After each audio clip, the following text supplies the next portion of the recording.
Also in Massachusetts, the legislature is acting rapidly on a bill updating what the state can do at a public health emergency. That bill has languished on Beacon Hill for some time, but with the flu outbreak, it's now racing through the legislature. NECN's Josh Brugadier is at the State House in Boston tonight. Josh?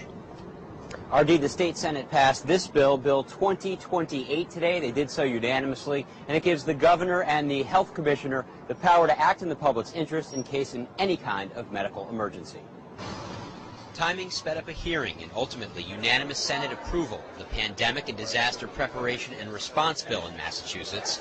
The bill gives the public health commissioner the discretion to respond to an outbreak like the kind going on in Mexico, to close or evacuate buildings, enter private property, isolate or quarantine people, and to get and distribute meds and vaccines.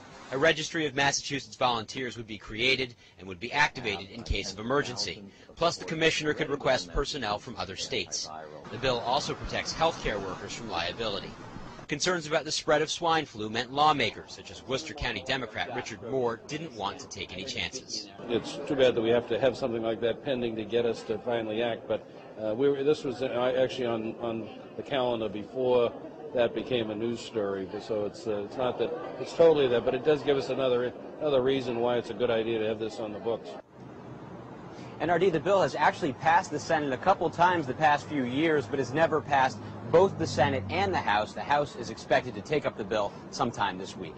Josh, any penalty if you don't follow the emergency declaration rules? It can actually get to be a pretty severe penalty, because for each day someone didn't follow a rule, for example, if somebody was asked to be quarantined and they decided not to follow that, it could be a fine of up to $1,000 per day they didn't follow, and also up to 30 days in prison. Josh Brugadier on Beacon Hill tonight. Thanks.